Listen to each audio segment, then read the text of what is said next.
Bonsoir, madame.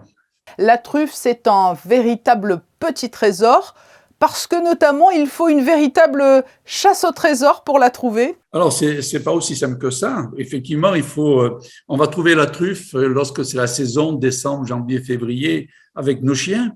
Mais avant d'arriver à la production de décembre, janvier, février, eh bien, il y a tout un travail annuel qu'il faut faire dans la conduite des plantes, dans la conduite du sol et dans l'irrigation nécessaire à ce que ce champignon, qui est un champignon hypogée qui vit sous terre, qu'on puisse effectivement le ramasser pendant la saison hivernale.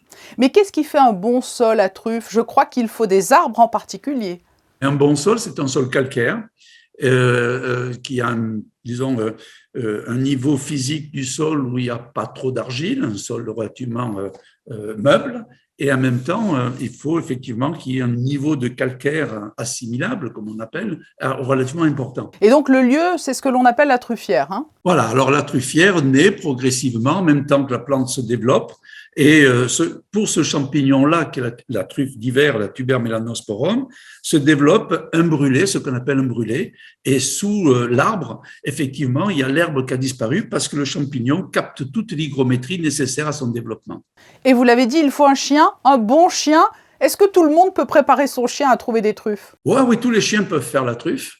C'est une question de choix du chien, bien sûr. Il y a des races qui sont plus adaptées que d'autres, mais tous les chiens peuvent faire la truffe. Après, c'est une question d'entraînement. Et plus un chien travaille, plus il sera bon. Quelle est la différence entre la truffe noire et la truffe blanche? Dans les truffes blanches, il y en a plusieurs. Et si je comprends bien votre question, vous parlez de la truffe blanche dite d'Alba. C'est la Tuber magnatum pico, qui est une truffe blanche à péridium, c'est-à-dire la peau relativement lisse. Il y a plus de 70 variétés de truffes de par le monde. Il y a deux reines, c'est la Tuber magnatum pico et la Tuber melanosporum, qu'on appelle chez nous la truffe noire du Périgord. Alors c'est une denrée prisée, denrée rare aussi. Aujourd'hui, quel est le cours actuel de la truffe? Pour la truffe de qualité, au détail, c'est autour de 1 000 euros.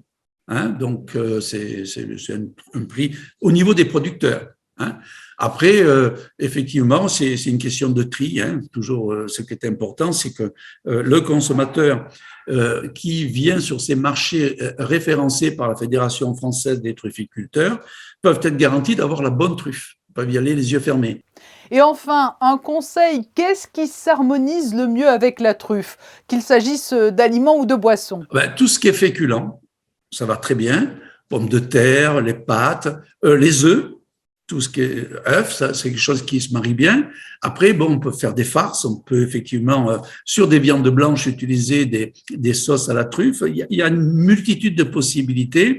Le beurre peut être truffé. Ce que je conseille à ce moment de fête, c'est de faire des petits toasts à la truffe. C'est simple comme tout. Un morceau de pain, avec un filet d'huile d'olive au four pendant 5-10 minutes, pas beaucoup. On le ressort. On met des lamelles de truffe dessus, un filet d'huile d'olive, un peu de fleur de sel, une bonne bouteille à côté et on se régale. C'est un moment de plaisir intense. Ça y est, vous m'avez mis l'eau à la bouche. Merci beaucoup, Michel Santinelli, d'avoir accepté notre invitation. Mais c'est avec plaisir et bonne soirée.